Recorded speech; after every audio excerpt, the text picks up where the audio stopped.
To prepare for Yom HaZikaron, Israel's Memorial Day, our Beit Midrash is presenting a series of videos on the Sheish Zichirot, 6 memorials Jews are supposed to carry out on a perpetual basis. To receive emails with links for each video, please go to www.torontotorah.com/zikaron, Zikaron. The videos are dedicated in memory of those who fell in the creation of the State of Israel, as well as those who have fallen in its defense ever since. In addition, each video is dedicated to a casualty from a particular conflict. This video is dedicated in memory of Staff Sergeant Gedalia Melech, Gedaliah Hillel ben Simcha, a Golani commander who was killed in Jenin on Yom HaShoah in 2002 in Operation Defensive Shield. You can find out more about Staff Sergeant Melech by clicking on the links in the description below. With this video, I would like to learn about the unique character of one of the Sheish Zichirot, one of our memorials, specifically Zachor et Yom HaShabbat L'Kadisho, to remember, or to commemorate more accurately, the day of Shabbat, to sanctify it. In our first video, we learned that we are meant to hold these 6 memorials in order to shape our identity. But when it comes to the memorial that is Shabbat, we find something remarkable. We find that Hashem declares, as recorded in Megillat Eicha, in the book of Eicha, the 2nd chapter, that if we sin, God is going to eliminate our memorial. We find that we will have 5 memorials instead of 6. As Eicha reports, when we sinned and Hashem destroyed the Beit HaMikdash, Shikach Hashem b'tzion moed v'Shabbat. Hashem caused it to be forgotten, our appointed times and our Shabbat. Which leads to a question. Number 1, why eliminate a memorial? The fact that we sin leads to the loss of the imperative to remember Shabbat. And number 2, why this memorial?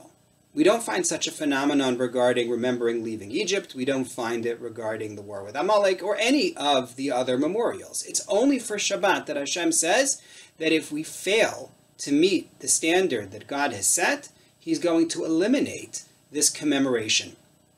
So first of all, in order to understand why Hashem would destroy a memorial, we look at the first chapter in the book of Yeshaya, the book of Isaiah, in which he describes this destruction of the memorial. Hashem says, as reported there, Lo tosifu avim en chatshav.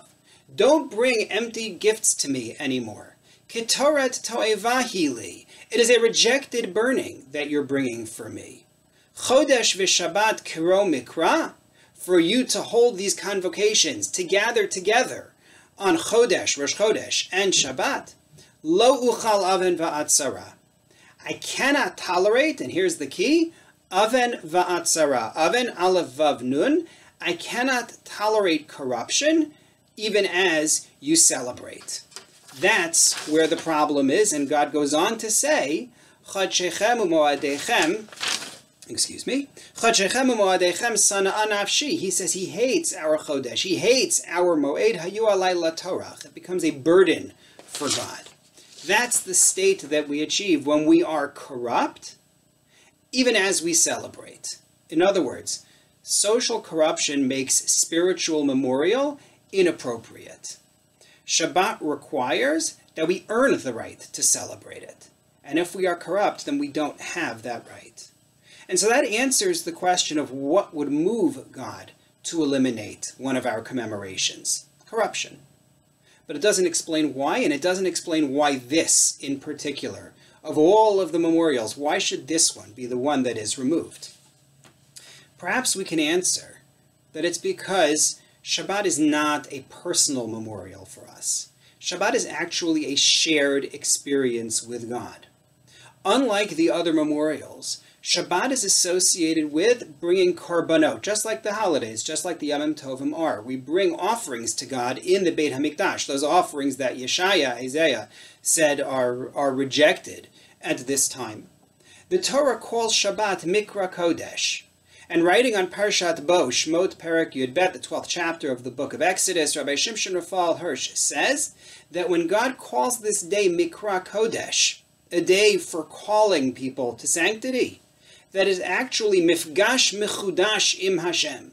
It is a renewed rendezvous with God. There is a shared nostalgia. Shabbat, unlike the others, is not something we remember alone. It's something we remember in tandem with God.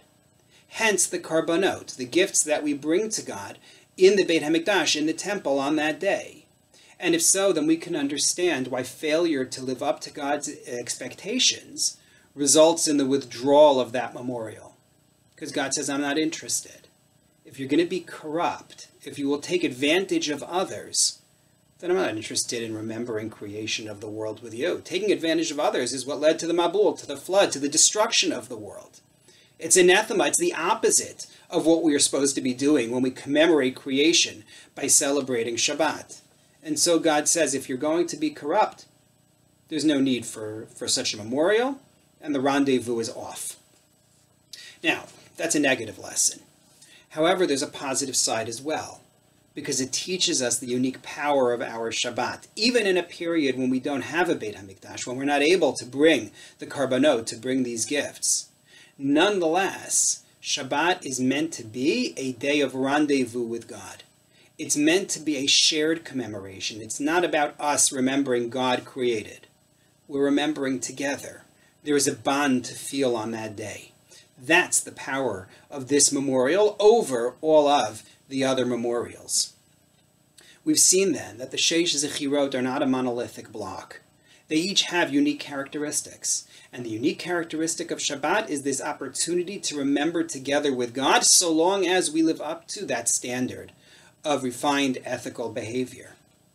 Now, we make use of this concept of shared memory, of remembering with God, on another occasion, and that is at Yizkor, when we remember those who have passed on, and we ask God to remember those who have passed on as well. And on Yom HaZikaron, we ask God to remember specifically those who fell in the formation of the State of Israel, those who fell in its defense, as well as the victims of terror attacks.